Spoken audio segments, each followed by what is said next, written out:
Okay, here we go. Welcome. You're listening to the Best of Investing on News Talk 910. You know our show. It's where we present valuable information about real estate, the financial markets, and other economic business of the day. And for those of you listening for the first time, here's our format. Hey, imagine a few guys sitting around a bar having drinks, talking business with you, the audience, listening in. I'm your host, Edward Brown, and I'm pleased to have as my co-host Mark Hanf of Pacific Private Money, California's fastest growing private lender. And we're also joined in the studio with Robert Spinosa of RPM Mortgage. Our phone number is 888-912-1190. Write that number down, 888-912-1190, because you're going to use that phone number to answer the trivia questions for 3 vacations given away during each commercial break. You got it. We're giving away 9 vacations during this show. The vacations are sponsored by Lighthouse Resort and Marina, located 1 hour northeast of San Francisco. Vacations are free. Their only request, a $75 cleaning fee to cover housekeeping expenses. Their website is lighthouse4fun.com. You can reach them at 916-777-5511. And today's trivia theme is the movie Dances with Wolves, or as my wife says, Dances with Woofs. Oh, yeah. I like that movie. Yeah, that's a good movie. I like that one. Okay, our website is bestofinvesting.com. Check us out on Facebook and YouTube by typing Best of Investing Radio Show, and we're also on television. Comcast Channel 26 on Saturdays at noon and Sundays at 6 p.m. Now, Robert Spinosa, who goes by Rob, is an Ironman triathlete, and he's got a great website with awesome tools for looking for mortgages, finding a home, calculator tools, etc. Rob, welcome to the Best of Investing. Happy to be here, Edward. Thank you. Yeah, Rob, you know, I love your emails I get all the time, so you're really active, obviously, in your practice. Tell us a little bit about kind of what makes you unique in your mortgage loan origination practice. Great, thanks, Mark. Yeah, you know, mortgage lending has obviously changed a lot in the last 5-6 years, and one of the things that I've found is increasingly important, and a service that I offer to my clients is, we all know that the boundaries have become smaller. The box is smaller, and fitting people into that, working with their variables has been a large part of what I do. I try and get them to understand what they face as they go into the loan process, and then I help them accomplish what they're looking to do given the constraints of the existing environment. And certainly there's incentive to do it with where rates are. So how has your job gotten harder with all of the changes that have happened in the mortgage industry the last 4 years? Edward, how long do we have for the show? Oh, it's a 12-hour show. Go ahead. It really, lending is night and day from where it was. You know, let's define the boom as 2005, 2006. Sure. If we say that, or at least the peak. the peak, right? Yeah. Exactly. So from that time, I can't think of a single component of lending that hasn't changed in some way due to regulation. So I mean, That's true of hard money lending too, which is really interesting. Yeah. really. You're telling me Frank and Dodd is your favorite? Those guys. All right. I described it this morning as saying they have confirmed for all of us, if we didn't already know, that it is possible to cure the headache by cutting off the head.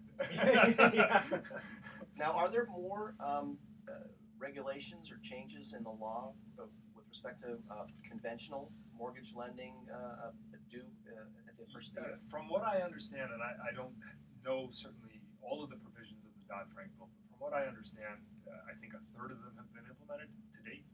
So yeah, you know,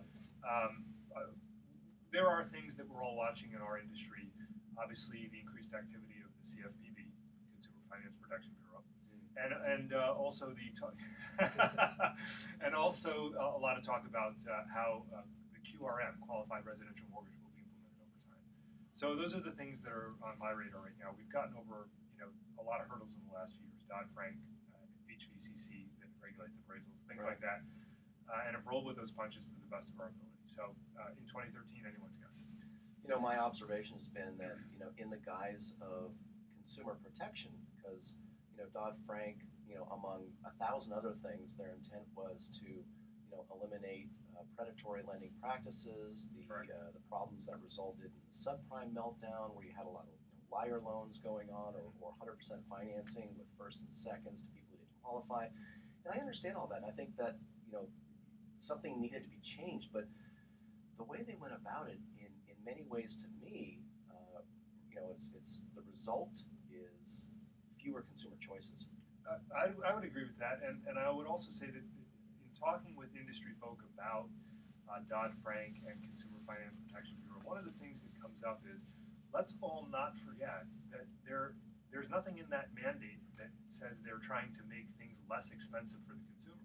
So all of these. That's a very good point. Yeah, it's more just a matter of the regulations of filling out the paperwork. Right, and ultimately it all rolls downhill. And what we found, and certainly at our company, and I'm sure every other lender, is there is a cost to implement all this regulation. And the fallout that results from the increased appraisal scrutiny, not that the intent was wrong, but all of that stuff ends up hurting the consumer in the pocketbook at the end of the day. So, the regulations, to the degree that they protect the consumer, look, I'm all for that. The guys in our business, like myself, who have been ethical all along, who have worked at the consumer's part, we continue to try and do that. We just wish we could do it with a little more flexibility.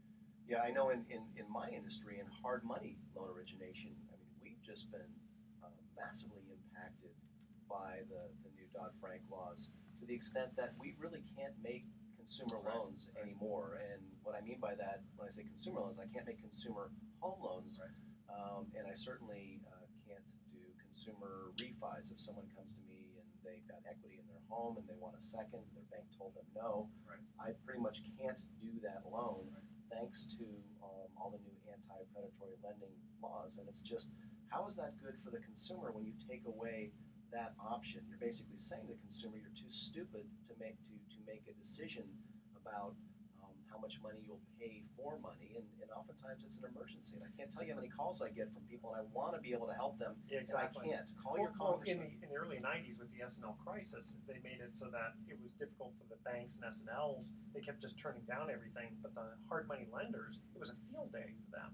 But now with the Dodd-Frank bill, they're now hitting the hard money lenders too, because otherwise you'd be shooting fish in a barrel, with the guys at the mortgage companies not being able to fund the loan. Well, and again, I'm not saying that they didn't have good intent, because what they're saying is that it's not right that you charge what you charge, and there's a point where that doesn't make sense, because if I can't charge certain points and fees, I can't motivate my private lenders to make that loan. Right. So if they say to me, well, you can only make a loan that's so many percentage points above this index, and if that index is such that the calculation comes out that I can't make a loan higher than 7%, well, I don't have a whole lot of don't worry, lenders except that they're going to force your investors to invest. Right, that's just it. So I'm sorry, you have to invest in this. Well, here's another interesting angle on that. Somebody brought this up this week to me, and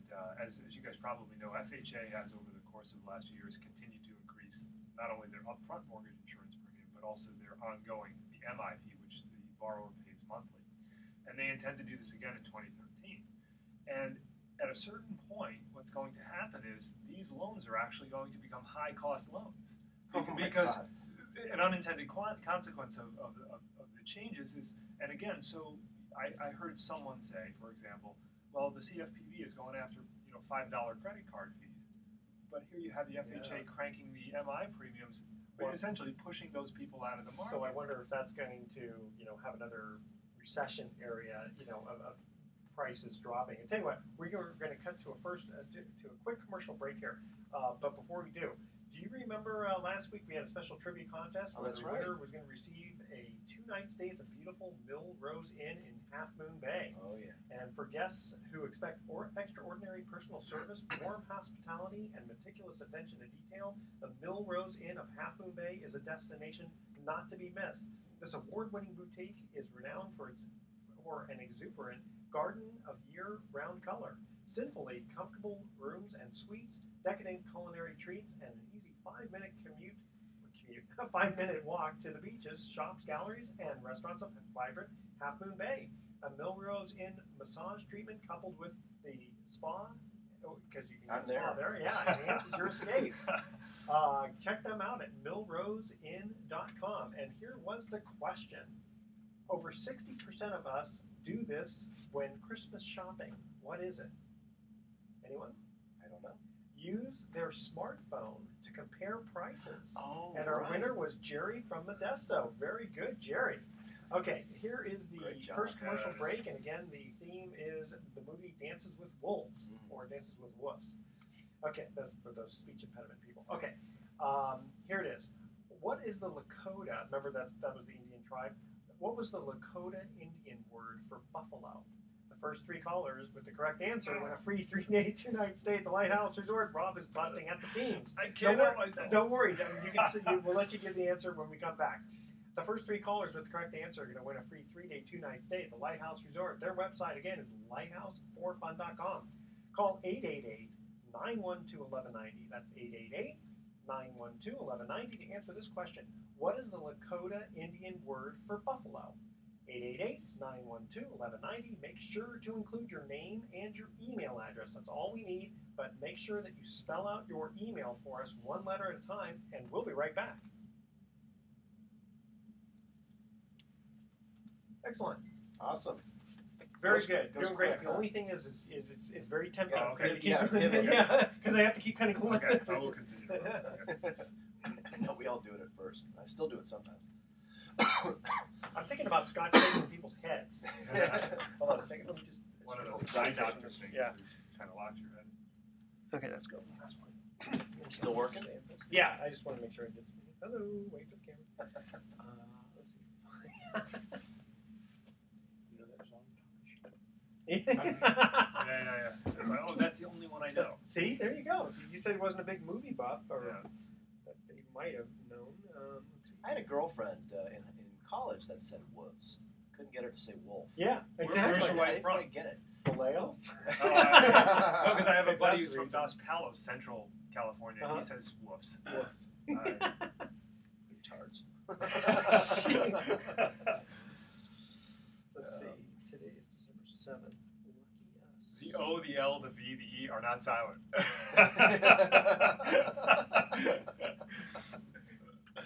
us. Having fun so far? All right, it's good. It's Good. great. Yeah. Good. All right, let me just save this one. Save it on both the hard drive and the soft drive.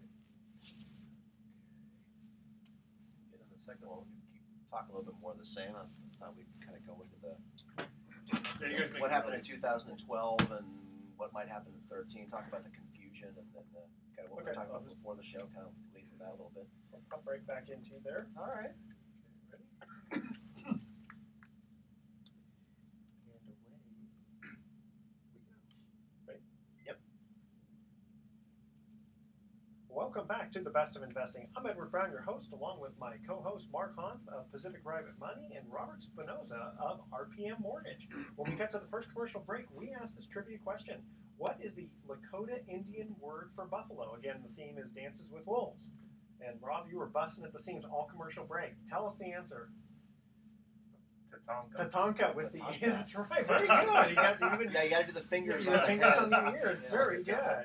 good. Okay, Mark, tell us. You were starting to get into some interesting things at the break time that the audience didn't hear. Let them Well, hear it now. it's we're toward the end of the year here, and it's been a really interesting year in real estate. In fact, I don't recall anybody predicting what we've experienced, and it just goes to show you how I think everyone's crystal ball is a little bit hazy in when it comes to the real estate, and a lot of it has to do with because we've had a lot of government intervention. I think if left to market forces, I think we would have seen by now the second wave of shadow Right. inventory that everybody was talking about, and you don't hear much talk about that anymore.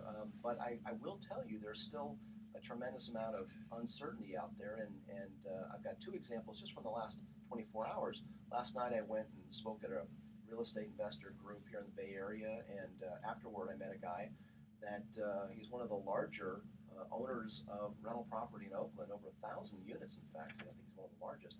And That'll he- keep you busy. he was of the opinion that we've seen the bottom, and in fact, we're likely to see some pricing appreciation as homes start to begin trading once more at replacement cost, because in a lot of markets they're still trading below replacement cost, and if you remember your college economics, that's really not economically sustainable long term. And yet today in my office I had a walk-in, and he owns 26 rental houses, and he's of the strong opinion that we have not seen the bottom of the market, and that we're going to have another downturn very likely in 2013. Well, quick question. Is maybe the first guy just talking about Oakland, since he owns so much in Oakland, or I don't think so. I think talking about just generally, like I think in general, I think there's a lot of different opinions about where the real estate market's going, and of course, I think that goes back. I mean, even when the markets were going up 20% a year for several years in a row, every time that would happen again, a lot of people are saying, well, this is not sustainable. We're at the top, and then next year would be another peak, and then another peak, and eventually they will. Eventually the bubble bursts. But I Yeah. find it interesting that there's so much uncertainty right now. Have we hit the bottom? Are prices stable? Are we likely to see any, mild or significant appreciation in the next year or two? Or are we looking at possibly some economic dynamics with the fiscal cliff and all that stuff looming that we might see a market go back down again? I mean, I don't know that I know the answer either. I just find it interesting that there's so many opinions on it. Robert, what do you think? I would say I'm in the camp that also doesn't know which direction it could go. I mean, Congress really does have the potential to screw things up wildly. Oh my with God, the fiscal yes. cliff. So taking. They've never had that before, have they? Well, because here's the interesting thing about that: if Congress does nothing, which it's very, very good at doing, we affect a really bad outcome.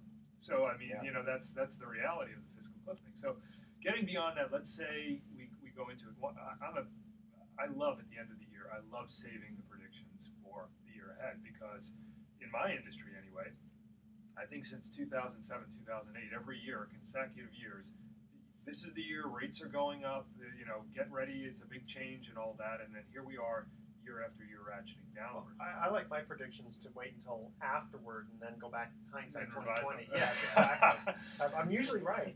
Not always, but usually. So I think the thing that I got used to doing several years ago now is not looking so much at, is it going to be a recession, is our values going to change downward, upward, whatever. It's recognizing the opportunities that exist now. What do you have available? What can you do? And certainly the market in 2012 has been an indication of that. Multiple offers here in the Bay Area on properties that are priced well and that are in good condition. In what price range? Well, what we've seen here in our county is pretty much all price range until you get into the very, very high stratosphere, 3 to 5 million. Everything that has been priced right coming into the end of the year has seen increased activity from 2011. And of course, none of the predictions in 2011 pinned that. They all thought, okay, this misery could go on forever.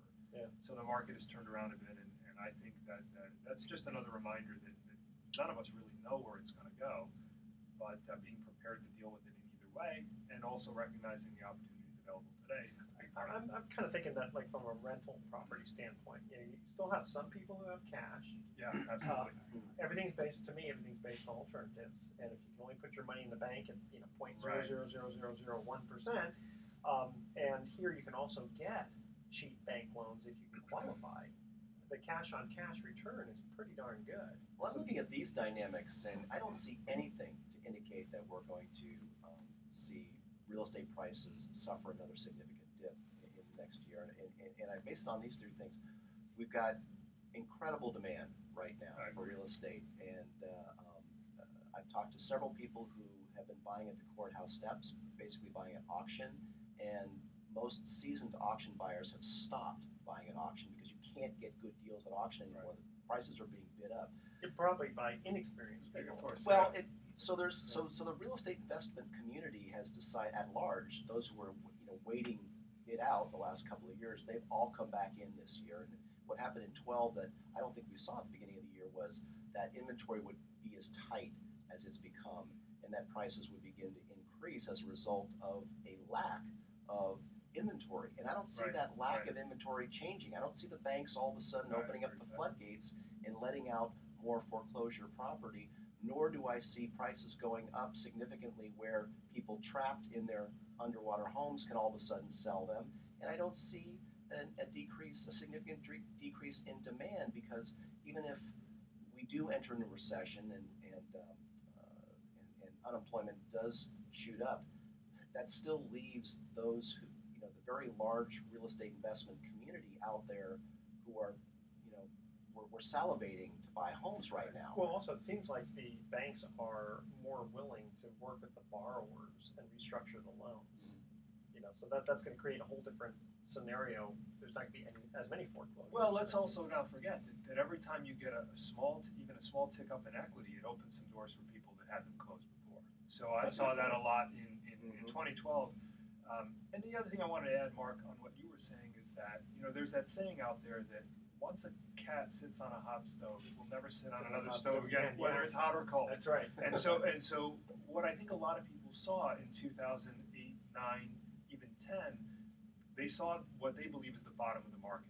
They're a little more hardened now to that whole thing. And I think they can properly say, okay, this house is going to be worth this come hell or high water. You know what I mean? And they're more confident about where the bottom of the market might be. In other words, they've looked over that cliff, they've seen it. Okay, I'm a little more confident now because of that, and I'm going to make investment decisions based off of present knowledge on recent past experience, not this, hey, this could go down to zero. Yeah, but aren't you going to get some people who were, they're going to be gun shy about investing in real estate because of what happened in 8, 9? I agree, but I also think that 2012 was a good indication of the fact that people had missed some opportunities and they saw the price start to firm up and they started saying, hey, I should have been looking at that more carefully, knowing that it would, just like with the stock market. I was just going to say, just like with the stock market. Floodgates opening, really the real estate investors have just come out of the woodwork in 2012, and that coupled with the decrease in inventory, because the foreclosure inventory that's being added to the market every month is a quarter today of what it was 2 years ago. Right. And so I don't see the combination of either demand going down or supply going up, which would be necessary for pricing to go down. So I just don't see it happening at 13 at all. And now, if you believe Case Shiller, in fact, we're up in the Bay Area an average of 10% from year over year. So it's a very Who'da thunk it? Who'da thunk it? Exactly. Okay, we're going to cut to a second commercial break here, and guess what? Next week we're going to have another special trivia contest, and the winner's going to receive a 2-night stay at the Mandarin Oriental Hotel in San Francisco, and with breathtaking views of the city and one of the city's best restaurants called Brazier S&P.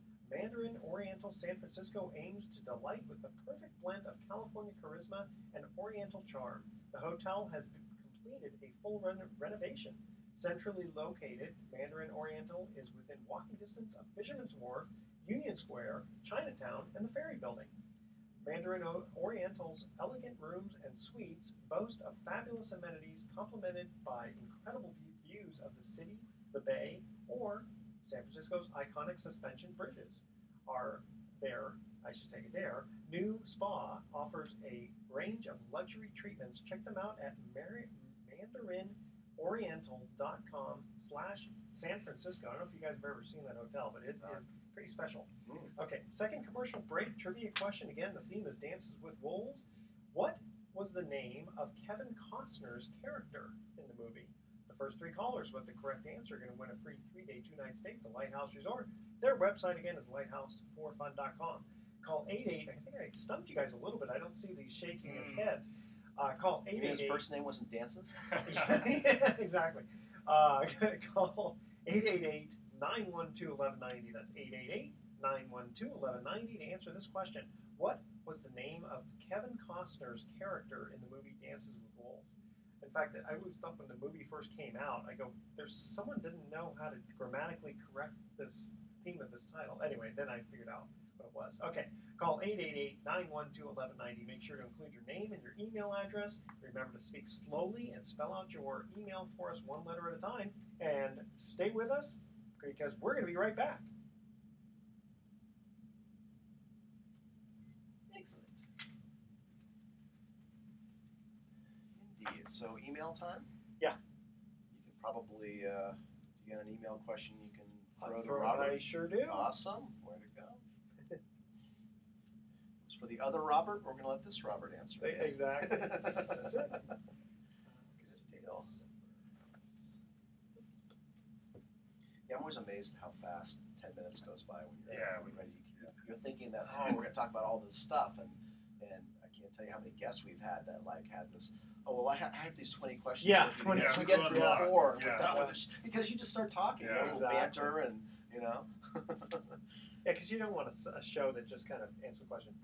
Yeah. Yeah, we had a guy come down here that was a scientist who talked about global warming. He had this whole PowerPoint, all this that's stuff, and right. we barely scratched the surface with him Yeah. because we didn't just Good questions. and we had stuff we wanted to kind of intermix because although with what's going on now, I keep reading about the Ice Age. massive meltdown that's going up Yeah. north. I'm starting to become a believer that maybe there is something about this global warming thing. But Yeah, 6 months ago, before all of this, I was still kind of a little bit of a skeptic. Well, Is it man-made? Are we really that's warming, the or is it just question. changing and blah? All this That's stuff. the major That's the right question. question. We can all kind of look and go, okay, ice melts when it's warmer, but how much of it is man-made? Of course, now some scientists are saying, had we not had this global warming, we would have had an ice age. So Right. Whatever. is that man-made? Pick your poison. Yeah, pick your poison. Yeah. Thank you. Is the sun going to come up tomorrow? That's all I care about, right, Kramer? That's right. Thank you. You're welcome. Okay. Ready, Teddy? Let her happen, Captain. All right. I remember that one. You're good. I keep saying Ready Freddy, but it's Ready Teddy. Gotta get the right people. Okay, here we go. Welcome back to the Best of Investing. I'm Edward Brown, your host, along with my co-host Mark Hunt of Pacific Private Money, California's fastest-growing private lender, and Robert Spinosa of RPM Mortgage, one of the most intelligent mortgage brokers we've ever had on the show. I love that. Okay, when we cut to the second They've commercial, only had it. when we got to the second commercial break, we asked this trivia question. Again, the theme is Dances with Wolves. What was the name of Kevin Costner's character? Anybody? You got me, Edward. I don't know. Lieutenant Dan. No, that was Forrest Gump. Or as the Lakota Indian would say, he called him Lieutenant Dunbar. You don't remember that? Now? Okay. Now I do. Yeah. Yeah, Lieutenant Dunbar. Okay, we're going to get right into email time here. Now, we received an email that just seems to be right up Rob's alley, so we're going to let him answer this. I know getting the best rates is one reason I should go to a mortgage broker, but what else should I look for in a mortgage broker? So, Rob, since you're a mortgage broker, why don't Good you answer looks, a that? full head of hair. Of course. That's why his phone rings off the hook. Okay, so it's a great question. It's a fair question, and it's a question I get a lot of times. So I really believe, I've had some experience as a consumer myself, so I have to also kind of recount those. I've worked with callcentermortgage.com. You know what I mean? You call up, you're never dealing with the same person when you call. You're always dealing with a different person for a different component of the transaction, that kind of stuff. To me, that's extremely frustrating. So as a consumer, what I think is very valuable is you have to look at yourself and say, you got to look in the mirror. What kind of a consumer am I? Do I need a lot of hand-holding? Am I going to have a lot of questions about this? Am I reluctant to go into this process? And then you need to match up your expectations with a professional that is addressing them correctly. So if you have a lot of questions, you're new at the process, you need to require a lot of explanation, that kind of stuff. You want someone who's going to be pretty careful and methodical and slow and explain and take you through the various levels of answering your questions and concerns. Some other people I'll deal with, other clients, are very financially savvy. They don't have a lot of time. Hey, Rob, take this, get it done, make it a smooth transaction, get me a great rate, great cost, and get it done. Why do you think RPM has been so successful in this market when there's been such a consolidation and a lot of companies have gone out of business? I think we've really hit a sweet spot of what's out there right now. If you go to, there are three channels for residential lending as I see them. There is the retail channel where you go into a bank and you borrow that bank's money. Let's call it any large bank, Chase, Wells Fargo, Bank of America, whoever it might be. Then there's the traditional broker who is not lending his money. He is simply grabbing your information, packaging it, putting together your application, and sending it out to a financial institution to approve and fund. And then there's the third, which is a correspondent lender. And that's what RPM is. It's sort of the best of both worlds. We have the ability to lend other institutions money with our authority. So we retain control of the file. We have authority. I wish I could do that. Yeah, Lend someone else's money out. But Edward, here's the deal. We need to deliver those institutions a file that is is accurate and If it's got to fit within their guidelines. it's got to fit within their guidelines, and it has to undergo all of the scrutiny it's going to get on the secondary market. Mark, you're shaking your head. I know you know that because Fannie and Freddie, Freddie Mac, they're always at the risk of forcing the lender to buy that loan back. Well, I like what you said about when you call these other companies, you keep getting a different person each time. Right. Because I asked a guy one time, I said, you're making me a little nervous here. What college did you go to? And he says, what's the matter with you? You didn't go there, right? I didn't go there, Okay. but I did grow up in New York. The other thing I would say is that I'm a big stickler for accountability. Whenever I work with anyone, whether I'm buying a car or whatever, I don't want to deal with a guy that's got to go ask other people to get the answer I need. I want to work with somebody who's going to tell me that answer and be able to That's good. stand by Get the decision maker. Right, you want the decision maker, and I think that's something that when you're dealing with a broker or a banker, whatever it might be, that's another thing to look for. Are you really dealing with the guy that can make the call? Well, okay, so when someone calls you and says, I want to talk to Robert Spinosa, now, what authority do you specifically have on behalf of RPM Mortgage? So I have, what I don't do is underwrite the loan. So none of us in the sales position would do that. So what does that mean then? What that means is that there is a person who is going to look at all of the income, asset, and credit documentation and render a final decision on that loan. That's never handled by the salesperson. Not No, but you know the general guidelines. Oh, I know all the guidelines. Yeah. So if they're dealing with me, I'm not setting them up to fail. So Exactly. basically, they're going to work with me, and I'm going to give them a pre-approval decision. Yeah, because it's not like someone's writing you a check ahead Right, of time. I mean, right. so you have no incentive to lead them down a path and waste their Absolutely. time. Yeah, and Yeah. so that's the other thing. But there are processes out there that I'm aware of where you're not able to get that clarity up front, and I think for a consumer that's very disconcerting. I would not want that myself. But if you're working with a broker, you have the ability to make a choice for one of the biggest ticket items you're going to buy. To me, you're going to if you're going to focus a lot of energy on rate, you ought to be focusing an equal, if not greater, amount of energy on who, because I think it's the person, like in a lot of other professions, that's going to determine the outcome. Well, Robert, you've been giving us a lot of good information for the listening audience. How do they get a hold of Robert Spinosa? So very easily, my toll-free number, 877-270-5959. You can call me anytime on that number, and email address, rspinosa@rpm-mtg.com. Very good. Yeah. And if people couldn't hear that because it went so quickly, they can always get in touch with Edward at bestofinvesting.com, and I'll just shoot right on over to you. Wonderful. Happy to help. Okay, Mark, an email we received for you said, Mark, I found someone who wants to borrow money from me, meaning that person, and is willing to pay 12%. Do I need someone like you to handle this, or can I do it myself? Well, what the listener is talking about is basically private lending between two parties where, somebody with money agrees to make a loan to somebody else and presumably secured by real estate. At least that's the only loans that we do at this. Yeah, I think that was the implication. Yeah, is that we make hard money real estate loans using private individual capital. So, that used to be more common than it is today. It's the problem you run afoul of. Number one is California and most states have usury laws, and so in California, in most states it's 10%. In California, it's actually less than that. It's an index above cost of funds. Actually, When did they change that? I don't know when they changed it. Because I remember it was 10% for like But 50 it's, years. it's close to 10% right now. I think it's a Okay. little bit less. But in any event, you run afoul of usury unless that loan is brokered by a licensed California real estate broker. And what's the penalty? Well, the penalty is you lose the interest, and so any payments that were made get deducted from the principal. So can you imagine making a 5-year loan to somebody and it turns out you have to give back 60%? And Oops. that's the biggest problem, but it's not the only one.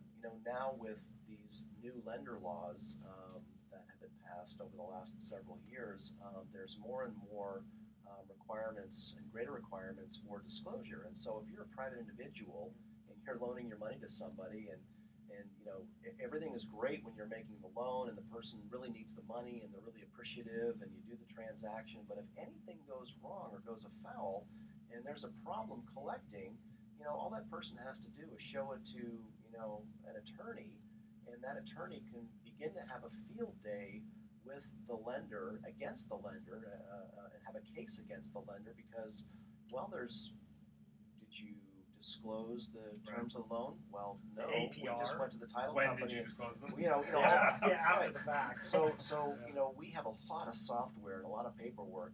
I'll tell you, a hard money loan 10 years ago was a few pieces of paper. Today, it's 80 to 100 pieces of paper. It's not that dissimilar to a bank loan. Doesn't sound it. It's still easier to get than a bank loan. I can say yes a lot faster, and I can fund the loan a lot faster. But the documentation and disclosure process and the required disclosures to be made not only to the borrower but to the lender as well are unbelievable. The paper now is just, we're killing trees. Well, actually, we're not killing that many trees because everything's in a PDF form. Yeah, that's true. So when I lent my daughter some money to go out, $100 to go shopping, I got to be really careful with the disclosures I give her. The interest rate I charge her is a killer. So what you do is, if you want to participate as a lender, again, because it's really the onus is on the lender here. So I'm going to talk about if you're thinking of loaning somebody money privately. Just give it to them instead. Regardless of the rate you choose, you're not really protecting yourself by saying, well, I'll just charge 8% and everything will be cool. I'm not guilty of usury. It's secured by real estate. But still, my recommendation is use the services of a broker. Most of us in this business, have a documentation services part of our business. I know we do at Pacific. There's a lot of companies, a lot of loan servicing companies in California and in the Bay Area that can do the same for various pricing levels. In fact, some of us in this business will, in fact, be the broker of record on a private loan transaction that you want to do, and the fees for that are a little bit higher because we are taking on risk. Sure. We're actually going to disclose in that situation to both the lender and the borrower, so everyone understands what their rights and Because remedies it used to be some years back that if the APR, annual percentage rate, was off by like 1/10%, the lender could be in a lot of trouble. I don't know if they still have. Well, we have a similar thing It in our is, industry yeah. where if the APR increases more than an eighth, you've got to redisclose. So that's a requirement for us now. Yeah. So, Mark, if people are lending money between themselves and want to get a hold of you to have you handle the transaction. For any information about private lending, trust deed investing, hard money loans, real estate in general, feel free to give us a call at 415-883-2150. That's Pacific Private Money at 415-883-2150, or do visit our website at pacificprivatemoney.com. All right, we're going to cut to our third commercial break. Here's the trivia question. Again, the theme is the movie Dances with Wolves. What is the Indian name of the woman that Lieutenant Dunbar falls in love with and marries? The first three callers with the correct answer win a free 3-day, 2-night stay at the Lighthouse Resort. Their website is lighthouse4fun.com. Call 888-912-1190. That's 888-912-1190 to answer this question. What was the Indian name of the woman Lieutenant Dunbar falls in love with and marries? Make sure to include your name, your email address, and remember to speak slowly and spell out your email one letter at a time. Again, our number 888-912-1190. And when we come back, we're going to talk a little bit about a Yelp lawsuit that was filed. Yelp. Okay, we're going to be right back. Awesome. Good job, gentlemen. That's still good with my name on it. This is a Yeah, you're the only one who uses that one. Good. So the last segment, we'll just get into this little thing here, and then anything else you guys want to cover? I did bring an article, not one of the more exciting articles, this week, but FHA says flip away. They've been Okay, now it's yearly. I'll do that. Yearly, they've been extending this. I guess the ability for people to buy, fix, and flip a home within 90 days. Right. And that's a good thing because it helps promote. Or it certainly was a great thing when nobody was buying real estate a couple of years ago, and the only demand for real estate was by real estate investors who really, for the most part, again, have saved the day. Yeah, those guys jumped in when no one else was going to. I mean, now it's commonplace. I think that's the underlying theme of what you were talking about before. Now you got all these people saying, "Oh, this is a great way to make an additional return." But where were they in 08 and 09? You know, cowering under their desk. Excuse me. Yes, they were cowering under the desk. You know, I read this. It's funny, when I read this, I thought to myself, "Oh, well, you know, I'd forgotten about this rule, and I don't know if they had allowed this to come back in, that it would have made a huge amount of difference. Because at least my experience is that very few homes flip in 90 days anyway. Yeah, because by the time you have it ready to go, and I mean, I've yet to do a lot. I think I've had maybe, out of over 400 loans, there's maybe a few. two have paid off in 60 days. I mean, almost nobody flips that quickly. There's a few guys in our company that find themselves in these scenarios all the time, but I haven't done any FHA flips within 90 days. The other thing, though, is I pull property profiles on every deal, on every subject that comes across my desk. So if I get a purchase contract, first thing I do is pull a property profile. If I see there's anything close, I want to know everything about it. Yeah. So, you know. It's going to be a short second, guys. 7:22. I'll let you cover So this meant the FHA buyer couldn't qualify for a loan for that house if it had just been had been involved in a transaction in less than 90 days. Now they will, but if it's a greater than 20% increase in the value from acquisition to now, this requires a second appraisal and a bunch of other rules. So, So I'll get into this real quickly. This Angie's List, the Yelp thing, and then we'll get right into that. All right, sounds good. You guys ready? Away we go. Welcome back to the Best of Investing. I'm Edward Brown, your host, along with Mark Hanf of Pacific Private Money and Robert Spinosa of RPM Mortgage. When we get to the third commercial break, we asked this trivia question: what was the Indian name of the woman Lieutenant Dunbar falls in love with in the movie Dances with Wolves? You know, I just remember that it was the actress that eventually ended up in Battlestar Galactica. I remember it was the actress who had a full coiffed head of hair and living in a teepee. Her name was Stands with a Fist. Do you remember that? That's the old. Yes. Okay, so really quickly, there was something on Yahoo that talked about a Virginia court ordered a lady to pay $750,000 to a contractor because she gave negative reviews on Yelp and Angie's List. Wow. Now, question: what do you think that's going to do for Yelp and Angie's List as companies? Because I'm looking at it and going, you know what? I'd be afraid to post anything negative or even positive, because if you post something positive and someone takes, let's say, your advice on it and then decides, you know, hey, this contractor really messed up or something, they're going to sue you, you know? So it must have been something very egregious, because I have read recently articles by frustrated businesses who say that, you know, Yelp allows these negative reviews and skewer them, and then doesn't post many of the positive reviews unless they're an advertiser. Yeah, exactly. In fact, I remember hearing about this guy who owned a restaurant, and some guy called up and said, unless you give me $100 worth of free food, I'm going to post all kinds of negative I'm Yelp. sure that happens a lot. Crazy so people. Suddenly, I mean, I in this case kind of feel sorry for Yelp, and I've never really looked at Angie's List, but I've looked at Yelp before. And I mean, unless there's like, you know, a million Yelp reviews where it's too difficult for one person to do all that, I think that's going to really damage those companies. I think you ought to have the right to write a short rebuttal anytime someone posts a negative. I don't know. You can rebut it, but the fact of the matter is that when people search, they're seeing the number of stars, so some person could, you know, materially impact your rating, and then they don't read any It's almost worth hiring someone to post positive. And I believe there are services. They do that. I mean, so that makes it really ridiculous. Well, and that's what ends up happening. You end up trying to game the system because you feel like you have to. Yeah. So that's pretty bad. Mark, you had some really interesting things you wanted to go over. Well, let's see how interesting. If we've kept any of you listeners out there, it's interesting. That's right. Let's see. Well, you know, one article this week was interesting. The FHA says flip away within limits, and so for the last several years, they have had on an annual basis, and it's been renewed annually for I don't remember how far back now, but they had this.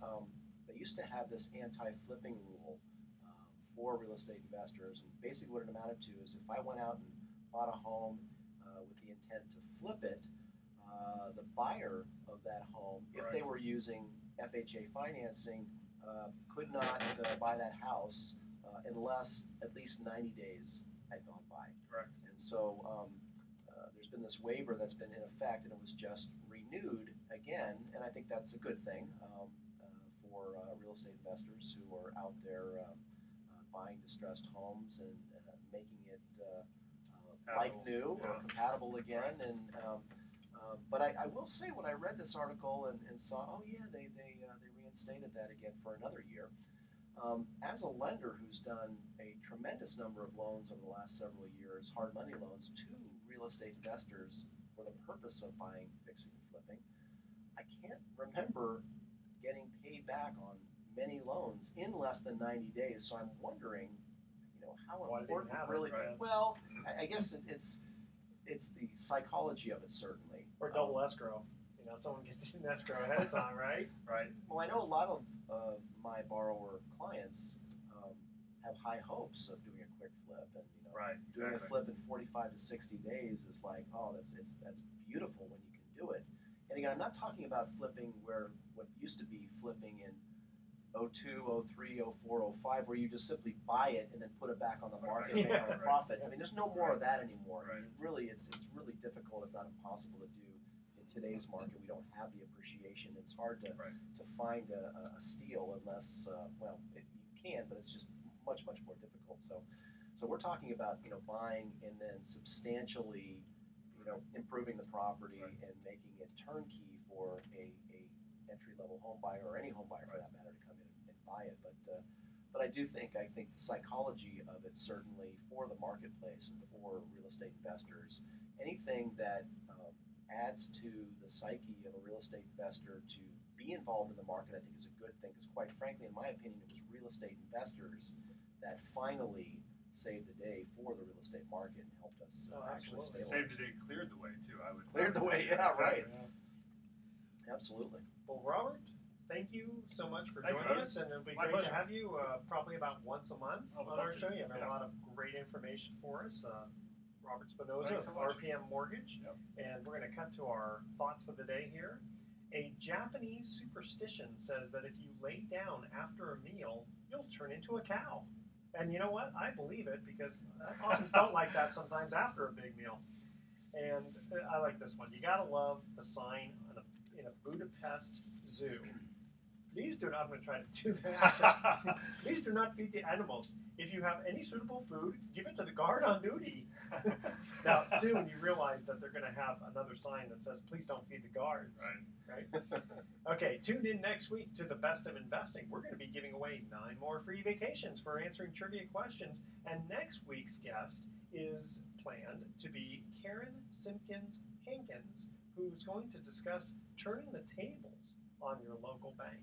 Now, we were supposed to have Ronnie Moore, but she had an emergency family issue, so she'll be on in a couple of weeks, where she's going to talk about what never to say to a contractor or a salesman. Don't put it on Yelp. Don't put it on Yelp. Exactly. Yeah, that definitely won't look good. All right. Audience, thanks for listening. On behalf of our team, I'm Edward Brown. We're wishing you the best of investing. So long. Excellent. It's a wrap. Sweet. See?